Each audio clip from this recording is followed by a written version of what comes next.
Okay, so let's check out this question here. I want to solve for n. What n value would make these two sides the same?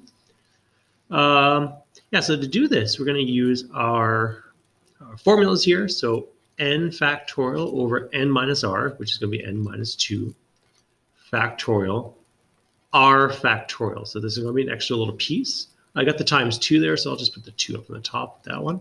And then here I got an n plus 1 factorial over, now this is going to be n minus r, so that's going to be n plus 1 minus 3 factorial, that's the n minus r, and then I have 3 factorial. Okay, so got a lot of n's here, but so what I'm going to want to do is just very similar to what we did before, so I'm going to expand out the factorials, and hopefully something's going to cross off. I'm not proving anything here, I just want to solve it, so I'm allowed to move between the equal sign. So let's see what we're going to do. So I'm going to look at this. Actually, I'm going to just simplify this first. Like I could try to expand out the n factorial to cross out what's on the bottom. I'm hoping something here is going to work out for us. So here, n, 1 minus 3. What's 1 minus 3? That's minus 2. So this is good.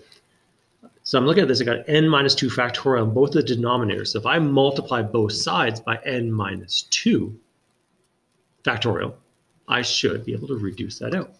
So this reduces out with this one here. So let me rewrite that now. So, also 2 divided by 2.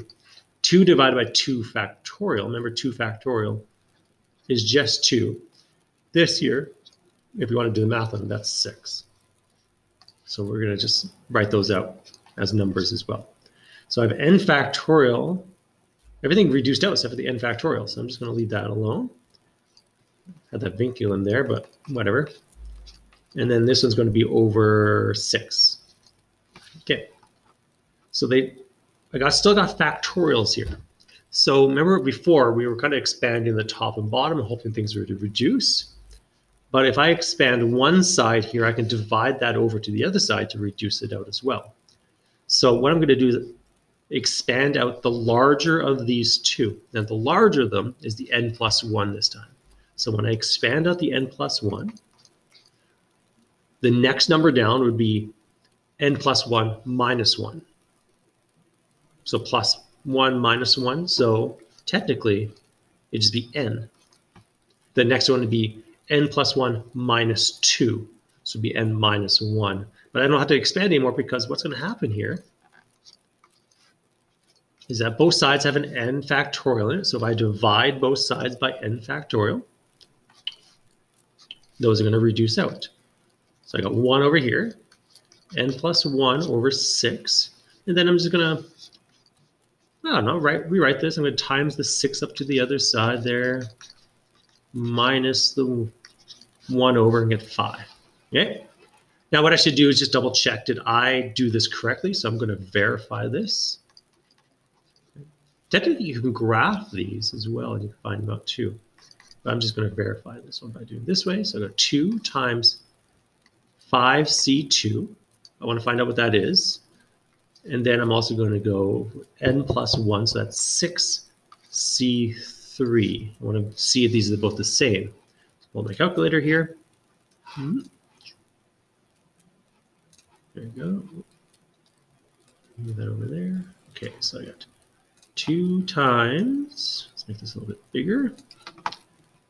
2, I'm going to write it the same way. 2 bracket 5.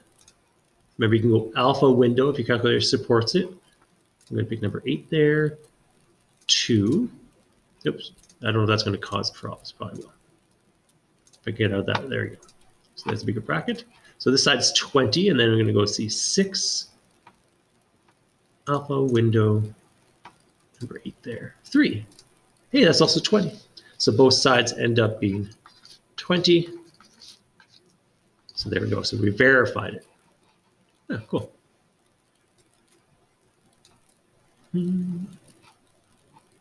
Okay, so that ends off this lesson. Work on those worksheets. Try this out, and I'll see you in the next video. Bye.